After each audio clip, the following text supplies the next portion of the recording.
Hey guys, welcome back to another episode of Get Rich Podcast. And today is an exciting podcast kasi we're going to be talking about earnings. Exciting, not so exciting. Exciting ba? Ang earnings? Yeah, this is all Philippine 2Q earnings. Yes. 2Q earnings. In previous podcasts, we always talk about how earnings will drive stock prices. Yeah. What's happening from a global perspective is, if you look at, just to summarize really quickly, if you were going to pick and choose which sectors were really going to benefit the next few years, we talked about it. Yeah. It's most likely going to be in the AI mega space, trends. those mega trends. We covered mega trends, diba? And as simple as possible, you look at the US, the goal is 18% earnings in the next 5 years for the big tech. Now, with that being said, that's also the reason why they are expensive. And we always say we are cheap. And right now, we're probably sitting around 10 and a half to 11 times PE, which is much cheaper than the 28 times that we see in the United States. Okay. Now, our goal first is to establish why. Okay?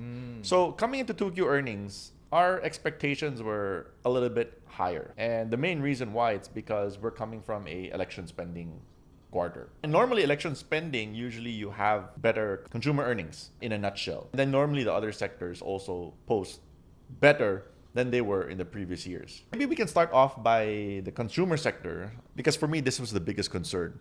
So I was really coming in, trying to hopefully to see like high single digit towards double digit in terms of sales growth and in earnings. Start off with the good one. The best one out of all, in my opinion, was Puregold. If you look at Puregold did 12% top line and 7.7% in terms of bottom line for 2Q. In fact, if you look at Puregold's earnings in 2Q, both driven by acceleration in what we call same-store sales growth, or by SNR.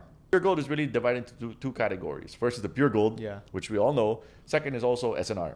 So just in case you didn't know. In case you didn't know. Yeah. So to be fair to SNR, I think they grew by 6.4%. Same-store sales growth in the second quarter, which is much higher than it actually was before in the first quarter. Right. So I think that's the good part about election spending. So where did the money go? I think people groceries. Groceries. Diba? That's the good part, and that's my only good part. Out of all the consumer companies, Puregold lang yung see it, diba? In Puregold, when you take a look at the chart of Puregold comparing with other consumer companies, it's really performing. That is true also. Yeah. Going back. Just to be more specific lang on Puregold before we get to the next. Puregold grew 6.9% in same-store sales, and SNR grew 5.4%, which is excellent. That really wasn't the concern for 2Q. Stick with the bad. I assume the good is Puregold, everything else is bad, okay? Monde Nissin, 18.8% decline in 2Q. Yuck. So they blamed it on margin compression, meaning the cost of materials went up, and they blamed coconut oil. At the same time, volume and sales prices were down, which was in some categories. So my biggest concern here was that 14 pesos na lang. Hindi pa nila binibili. Ang Lucky Me, Pancit Canton, nag-decline pa ng sales price. So I think that's the... So two things lang yan. Either mas nagiging healthy ang mga Pilipino. Yes. Or hindi talaga, or walang pambili. And I don't know which one is it, right? Because to be fair, Puregold did well. Yeah. So it's a grocery. So it could be like people are buying. Yeah, but in my mind, like how much more can you downsize? Like you're downsizing from 14 pesos, saan ka pupunta? Sorry. It's true. Kasi when you buy mga instant ramen or other brands, it like costs more than 50 pesos. And that's why, right? So I'm not criticizing, right? I'm just saying where is still the downsizing, and how much further can we see price reduction with regards to Lucky Me? Yeah. From 14 to what? 13 pesos diba, per pack. So I think that these are some of the things that were very concerning for 2Q, especially since we were a little bit more positive in the first quarter of this year. Right. Other things that really came in below, we talked about URC also. So URC domestic revenues, which is their branded Jack and Jill on the Philippines, was flat. International grew by 13.8% in terms of profits. Sales 3% for the international. So that one wasn't so bad. It was the domestic. Still flat. So I think that's still the major concern. Flat year-on-year profits at 2.4 billion. Revenue grew by 5% in 2Q for URC. That's two. Where else did we come in about? More importantly, the other big one, Jollibee. Jollibee was actually not so bad, but I think we're still, the reason why I categorize Jollibee as mixed is because they're also going through massive capex to fund their international expansion. Right. So if you look at it on face value, 2Q earnings of Jollibee was up. Well, operating income was up 19%. 2Q profits were up 6.6%. So if you really try to break it down and you look at it from a domestic angle, to be fair, domestic wasn't so bad also. So we talked about a great first quarter, diba? Mang inasal. Yeah. To be fair, there were still continued improvements in 2Q. Same-store sales growth also grew by 5.5% in the Philippines. Sorry, consolidated same-store sales grew by 5.5%. Philippines slowed to 6.4% from 8.4% the first quarter. Where the acceleration came actually from was in the international operations, which for this 2Q. Yeah, which their international stores jumped from 0.7 to 4.1% in 2Q. Jollibee wasn't so bad. I think it's just you don't have a clear picture simply because they're still going through their capex spending and they're on the international operation side. Right. So I'm just trying to look at things from a Philippine point of view.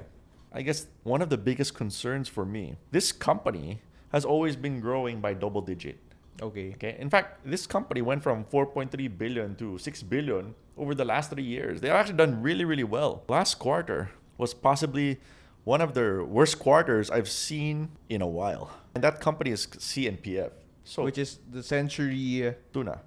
Yeah, Century Tuna product, 2Q profits came in at 2 billion, up 4%. But if we strip out all the non-cash items, you're probably looking at a decline of 9% year on year. Okay. In fact, 2Q revenues only grew by 1%. And it was largely because of the OEM exports, which they export tuna to elsewhere. Yeah. Right? So that OEM side was the one that's really been the main weakness. And, they blamed weaker export markets, etc., etc. But whenever I start to see top line as a whole, even from the branded segment, it was also down. So that part is concerning for me on the consumer end. Where's the money flowing? And so far, if you're looking for confidence as a consumer-driven economy, it's not there yet. Yeah. That's the problem. So that's the good and the bad. Good and the bads. Sorry, good and the bads. But you can ask about other sectors. I think April did a great summary right? She talked about the telcos. Telcos were actually very bad also. There's excess competition that we've seen lower ARPU, so average revenue per user, come down. And why is that? Because they were blaming downsizing also for prepaid. Converge reduced their guidance from 14 to 16% because they only did 10%. Yeah. Even Converge is seeing that hit. People are downsizing everywhere, right? And these are all basic necessities. Yeah. I think that's what it could be good for the long term, don't get me wrong. But I think that this is the current situation where if you're buying the consumption story, why are things downsizing? Right. Just in case you guys want to watch that summary of 2Q, you can find it here on YouTube. It's channel ni Miss April Litan. But anyway, going back to our discussion, we've been talking about different factors that affect stock price movements. When it comes to earnings, diba, or at least when it comes to price movements, one of the things that we look at is interest rates. And in the Philippines, interest rates are already starting to go down. But maybe we can start there with the factors on what's really affecting yung mga earnings. Because at the end of the day, there are a lot, right? For example, like what you mentioned in Jollibee, may capex sila. In Monde, the way they manage it is they reduce their prices. So, in terms of what we saw, na we already started cutting interest rates here in the Philippines. So, does that mean we're not yet seeing the effect of it? That's why, 2Q earnings are still like this? There's several factors that affect earnings as a whole. Yeah. Right? So, on face value, to everyone listening, we always talk about earnings because earnings drive stock performance. The ambiguity or the confusion comes from what are those drivers that affect earnings, right? There's macroeconomic factors, which is the interest which rates. Is interest rates, which normally if interest rates are coming down, usually it becomes easier for people to borrow, business to borrow, individuals to spend. So usually this is the time when businesses expand because they have more credit. Correct. But there's a lag time, right? Because once you start borrowing, it doesn't happen that, okay, in the next 30 days, ubusin mo lahat yan. Hindi ganun yun eh. Right? There's always a 6 to 12 months, what we call lag time, before you'll see the full effect of the decline in interest rates. But you also have to remember, why are interest rates coming down? Because inflation is also down, and because growth is also slowing down.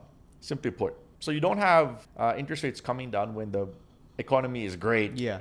We're expanding. No, that's not how it works. They're coming down for a reason, which should bode well for business and stock market. It's just that there's a lag, right? Now, the other part is not just in macroeconomic factors. Part of it is also like what really drives the Philippines in terms of revenue. Yeah. Right. Okay. And we always talk about the three things that drive, the main source. Sorry, there's only one source. It's human exports. Yeah. Right. But that's BPO, OFW, and your virtual assistant. Yes. So there was also concern that, even America is trying to bring home Call centers. There's also a call center bill for United States. Yeah. And I think that, all these things are just driving more uncertainty for the Philippines. Right? But the biggest question is, despite all these things that are affecting it, is it priced in? Right? And nobody really knows. But if you ask me today on face value, is it priced in? My answer is yes, just because of valuations and where things are. These are all things like what I talked about affect earnings, which it's anyone's guess. Like we can say today, a good indication of the future is to study the past. Yeah. Right? So we study past earnings. They might not be 100% an indicator of what is going to happen 1 year from now, but it just tells you at current situation, is it good or bad? Right. Right? And if I had to summarize today, I'm trying to look for the best word possible. It's Underwhelming. Sige, underwhelming. Yung earnings here in the Philippines. Yeah. In fact, I'd probably put it more to the bad. Let's just put it out there. Maybe ikaw, Edmund, like in your history of investing and studying companies, how would you rate the earnings of 2Q 2025? For me? Yeah. Like, for an election spending year? Terrible.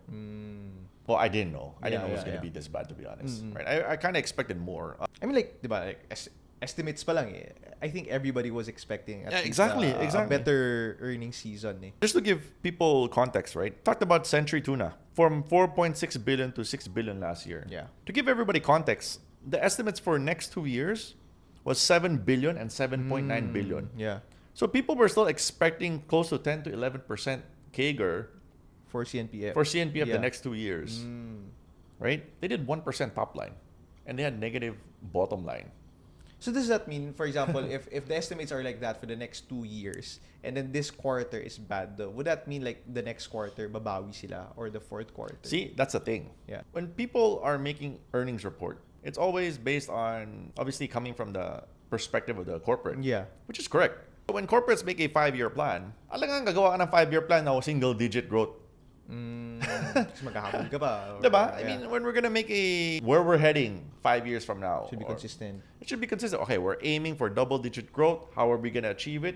That's our plan. And sometimes plans don't go according to what they want. Yeah. And those are the factors that you try to study when it comes to understanding the earnings. Yeah, there's so many moving pieces. So it's nothing wrong for like CNPF to target double-digit growth in the next 2 years, which is correct, right? The problem is if you look at today, it doesn't look like they're going to achieve that double-digit growth. Hindi na maniniwala yung market na kaya mo yung estimates mo. Exactly. Yeah. So when Converge did their guidance, for example, like 15 double-digit growth, 15%, and they do below that, of course it's going to influence market price. And that's the reason why you've seen a drop in both share prices for CNPF and Converge, because people were expecting this. You didn't deliver. Right? Yeah. They'll penalize you for that underperformance. Which is true because diba, we always say that prices move. In theory, dapat earnings because at the end of the day, you're investing in a business. But in reality, because the market is a free market and, it's people buying and selling shares and stocks, it's driven by emotion, expectation, and the market behavior in general. I do have one positive consumer. Okay. So we talked about Puregold. Puregold was consistent. One sector which surprised me also that did so well in 2Q was airlines. Okay. I guess it's like China today. What do I mean? Because the tourists coming from China is all intercity, meaning it's the Chinese traveling within the city. Within China. And Philippines, it's also the same case. Yeah. Right? Because if you look at top line and bottom line, Cebu Pacific did 3.5 billion in core profits in second quarter, which is up 260%. Congrats. Total demand and revenues grew 26% for Cebu Pacific to 32.9 billion. Passenger revenues, largely driven by passenger revenues. Yeah. A great quarter by Cebu Pacific. The funny part about all this, it's all local. Because if you look at the international tourists, We logged in 2.9 million Million. international tourists in the first half of 2025. Do you have a number like compared to local? Okay, to give people perspective about that 2.995 million. Last year, we did 5.4 million. Total for the full year of 2024. That number, 2.9 million, let's say you annualize it. Sabihin mo na lang 6 million. Yeah. That's at 2016 levels. Our peak was in 2019 with 8.2 million. So we need to bring It's More Fun in the Philippines back. So, no, look, I'm thankful because if I look at hotel revenues also in the property segment, I was so surprised. Why are we still seeing double-digit? So it's driven by and domestic. if you look at, like, if you talk to some of the occupancy levels for, even for the Metro Manila, I mean, it's not bad, but I think you were still looking at 65-70% for some of the hotel chains, which is, I mean, it's still profitable on that end, right? It's just funny because if that's the type of occupancy, who were the ones staying in it? It looks like, thank you to all our, I assume, virtual assistants and BPOs because sila yung nag-staycation. Oo, sila yung nag-enjoy. Sila yung nag-enjoy. Sila yung nag-work from home. Exactly. Work from hotel. Diba? Work from hotel. Diba? No, these things. So it's not coming from the international. Let's be clear, right? There's a lot of things that happened this year. Safety, security. You had the Koreans. You had the Chinese. Some issues. The Japanese come to the Philippines, right?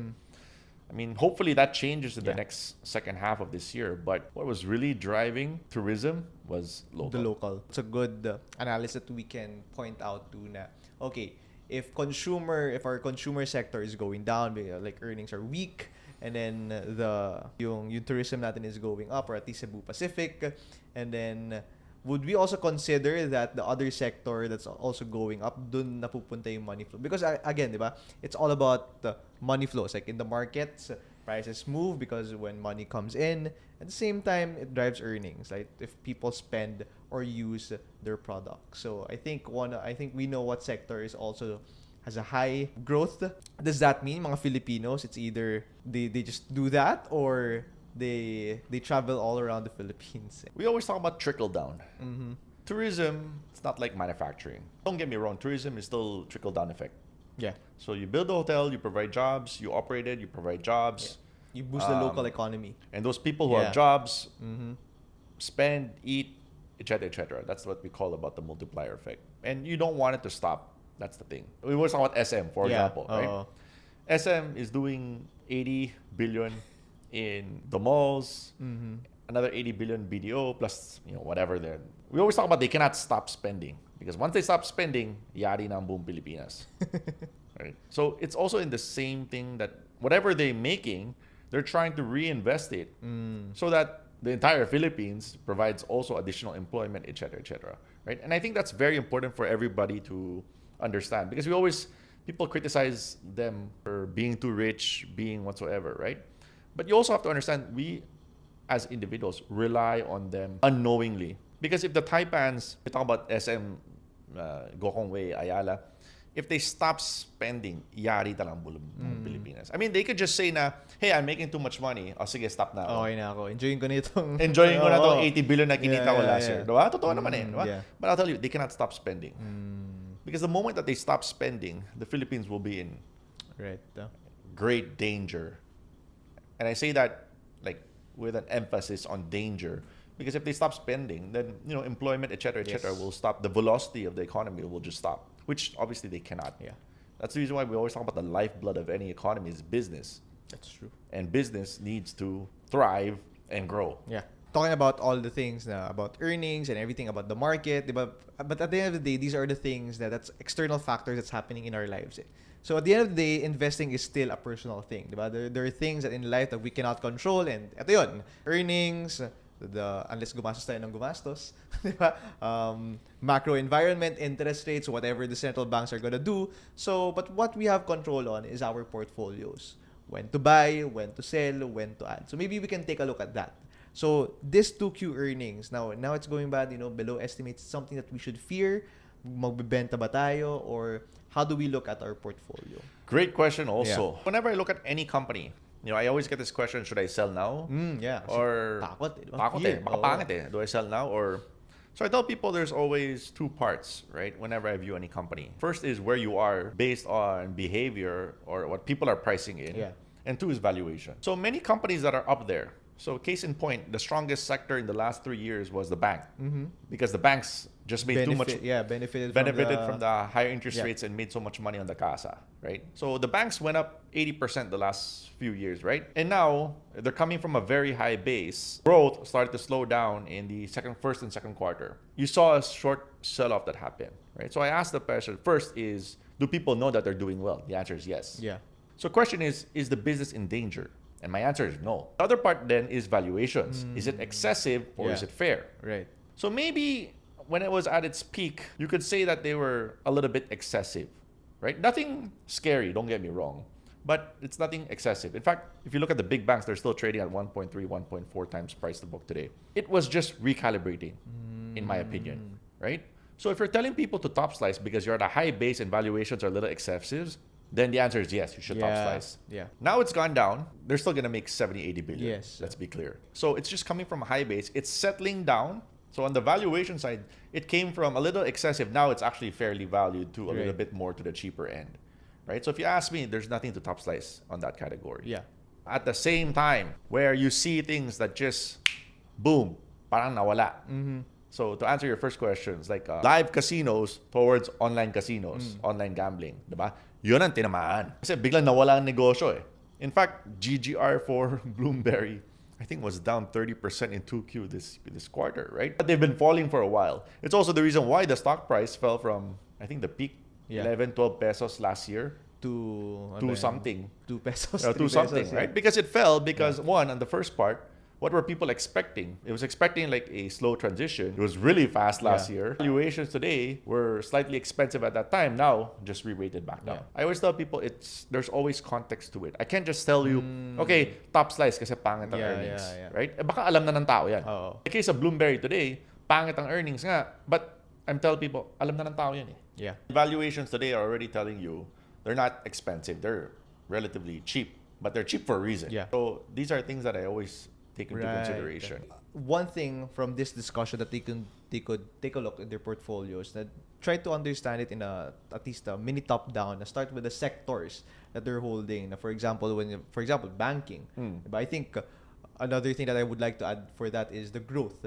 Diba? Kasi parang when you take a look at the banking sector for the past 5 years, interest rates were just coming up. So that was a catalyst for their earnings to keep on growing. And ngayon, diba? Interest rates are going down. So that's a good example of their direct result of what's going to happen when it comes to interest rates, and that's going to become with banking. Diba? So like sabi nga ni Edmund, if valuations would continue to be priced in fairly but wala namang growth, dapat yung expectations mo baka hindi to umandar the same way it did 5 years ago. Yes. Right? And another example for that is live casinos. Right? So for example, case study Bloom, ito yung sila Resorts World, right? And then for the past 5 years, you also saw a boom with online gambling. So you would start maybe with the sector na you would ask yourself na, is this yun nga, what you mentioned earlier? Just to add to everything, talk about consumer, because Converge talks about consumer, right? That's also a good study kasi di ba we've been mentioning consumer start of the year, and then ngayon parang okay, nagsa-slow down. So let's say nakabili sila start of the year, and then ngayon it's slowing down. So should I sell? Should I accumulate more? Okay, so for example, like PE multiples, for example, of consumer stocks today on average are sitting at 14 times PE. I mean, you have Emperador that's 38 times, but if you remove Emperador, you're probably looking at 12 to 13 times on average, right? On average also, total revenues in the second quarter grew by 6%. And on average, 6% also was the net income CAGR over the last year. So 6% growth. Let's just say 6% growth in the last quarter, right? So it's not really it's slowing down. It's just that if people were expecting like 8-9%, and you deliver 6, that means you're underperforming. I think that was the message being sent in 2Q. We expect you to grow at this level. You grow at 6%, slightly less, right? And that's the reason why you have a knee-jerk reaction for some companies. It doesn't mean it's gonna go down, because I also think that even if consumer companies slow down and earnings don't grow to what people expect, it's nothing really scaring people. Yeah, it's not something to panic about. It's not something to panic about. I think that's the point. Right? It's not like, okay, nawala talaga yung negosyo niya. Parang benta mo na yung stock. Benta mo na yung stock. Yun, that's different, right? If there's really a problem with the stock, you'll also see it in earnings. Meaning, you'll see same-store sales growth drop 15%. You'll see all of a sudden this company go from making 2 billion pesos a year to negative na. Right? Those are the ones that are really, really concerning, where you're seeing rapid decline in growth in top line and in bottom line. So far, we haven't seen any. They come slightly below expectations. The answer is yes, right? So they might not go up. They can just stay here, Right. That's right? the point. Yeah. And for us, it's not for you to be scared about, because again, at the end of the day, you're buying yield. And the funny part about consumer companies, on average, 4.2% yield amongst all the consumer companies. And just to give people a comparison, this is higher than the banks. The banks do give like 3.95% on average. Holding companies, even with DMC and LTG, only give 3.8%. So, dividends. I mean, on a consolidated basis, consumer companies actually give one of the highest dividends. They're actually on par with utilities at 4.3. And power sector is supposed to be the highest. Maybe you can tell them, why is this a good thing for consumer companies? Why is it a surprise na, they're giving dividends? Why is it something to be excited about na, despite of their underwhelming Q2 earnings? Okay, you know the funny part about that statement that you just made? In the US, giving dividends actually isn't something to be proud of. Yeah. Because if a company gives dividends, it means they don't know Where to put the money. Yeah. It's because they're cutting down in capex. Or sige, hindi ko alam saan wala bibigay pera ko. Sa Sige, balik ko investors na ko sa na lang. shareholders. Oo, diba? yeah. It's not necessarily a good thing. I think the important part here is to understand the context about why are they giving out the cash dividend. Diba? In the case of most of the consumer companies, I think most of them actually have been very consistent in giving out cash dividend. The difference is, why is it so high today? Was because back then, these companies were trading at 25, 30 times PE on average. Right? In fact, Jollibee was, during my analyst time, was trading at 45 to 50 times PE for like a good 7 years, for example. And then today, ilan? Today, I think it's at 25. Jollibee today is 19.7. More than half. Right? That's the market that we faced in, right? So a lot of companies have what we call derated. So earnings of the companies, and we always talk about URC, because URC 10 years ago was already making 11, 12 billion pesos. Fast forward today, Still making 11 billion, right? Nothing wrong, except that walang growth. Diba? So how do you pay a premium for a company that is not delivering growth? Right? So the question again for the Philippines is, what is next for most of these corporate, right? Okay, you're already spent for it. How do I build a bigger market? Yes. And I think that's the reason why you're seeing Philippine companies venture outside. Because everybody thinks that Philippines is very much saturated. Parang how much Lucky Me, how much Jack and Jill can you sell? How much Jollibee Chicken Joy can you sell? Yeah. Diba? So that's the reason why Jollibee expanding globally. And they're also buying different... Also buying companies outside. And you're seeing companies, for example, like URC Monde, also do acquisitions outside, right? But obviously the global competitive landscape is totally different from the Philippines. In fact, we should be very proud that if you look at from a global standpoint, what are popular household names from the Philippines? Number 1, Manny Pacquiao. Yeah. Number 2, si Jollibee. Number 3, San Miguel Beer. Diba? So to be fair, it's not easy. It's really not easy competing on the global landscape, right? That's the reason why Jollibee, all their acquisitions haven't been really didn't do well the same as the name Jollibee Chicken Joy. So to be fair to Jollibee, right, they were able to bring that household name to a global arena. That I think is what most of the companies today, especially when you're buying Philippines, how do I now transition? Because I think like most of these guys have really, really matured in a sense. How do I get to that next step of growth? Yeah. And I think that's what that's they're true. all That's the trying to biggest figure out. challenge. That's that always the biggest challenge facing today. Now, for example, okay, let's say started investing today, 2Q, bumagsak yung stock price. Is it a time to buy, or should I wait for at least Q3 earnings to improve? Great question. How do you navigate that? Let's say I have cash also. now, and then how do I deploy it? So if you have excess cash now and you're seeing bad reaction to earnings, I think it's actually a good time to start accumulating, right? Or The key accumulating more. Accumulating, hindi all in. Hindi all in, right? So that's the benefit. I mean, we can talk about URC, 60 pesos mura. Yeah. Right? It rallied all the way to 90. Right? We're talking about people top slicing, because the question is, what's the growth for 90 to 120? Exactly. Magiging driver mo. Exactly. What's going to be the next driver for it, right? If you see acceleration earnings, okay. Yes. Diba? So now prices are now pulling back. 80 baka goes down to 75, 70, right? Yeah. you can start accumulating again because then expectations at those prices are very different from when it was at 90. Yeah. That's exactly it, right? Then when you get back to 90, the question is what's next? Yeah. Parang mas madami pang catalyst from 90 to 80 versus 90 to 120. But, it's nothing scary. It's Yeah. not like mawawala ang negosyo. Yeah. It's just part of it. Like, Yeah, it's just part of it, volatility yeah. is part of it, pricing in. There were like some companies, I won't name the name. I was worried, like, what's going to happen to this company? When you're buying a company and it's really bad and it's like at the point where I really don't know what's going to happen to this Yeah. company, you should think about getting out and getting out fast. Right. Now, let's say, natatakot pa ako. I'm not comfortable with, buying when prices are going down and when earnings are like this. What should I do? Do I put it in bonds? Or do I look for sectors na are on an uptrend and then maybe buy from there? One of the biggest asymmetric risk in my opinion, this is my opinion, okay, has been the bond market because inflation is coming down really fast globally, ex-US, because what's driving US, again, we always talk about tariff, Yeah.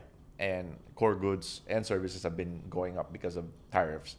But the rest of the world, you actually look at CPI, core CPI is falling. Philippines, inflation went down to 0.9%, if I'm not mistaken, last month. Lowest it's ever been. No, it's In not ever been. In a number a long of years, time. yeah. Interest rates are still elevated. In fact, Philippine Treasury 10 years still sitting at 6+%. And it should go down. And that's the reason why we like the bond market first, because we always tell people the bond market will drive the equity market. And that's not the case in the US today. But normally the bond market drives the equity market. Why? Because when bond prices start to go down, people now tell themselves, okay, I'm getting 6% interest today. If it goes to 3%, ay 3% na lang.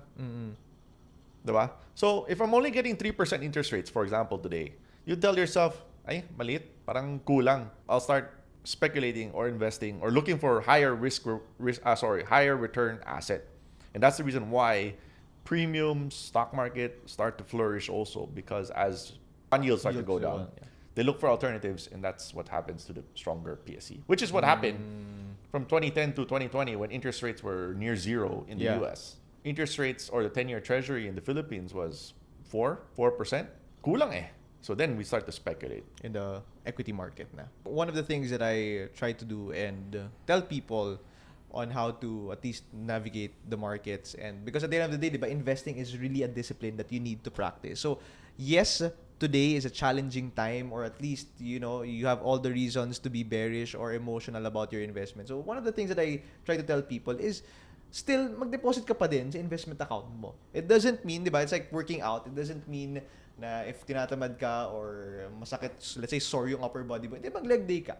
Right? Something like that. So for example, one of the things that you can do is you just deposit on your investment account, right? Whether it's called financial or whatever broker that you're using. And then maybe like yun, sabi ni Edmund, diba? You could put it first in a low risk fund. And for example, next Q3 earnings, maganda siya after 3 months, right? At least for example, mag-save ka 2,000 per month. So that's already 6,000 after 1 quarter.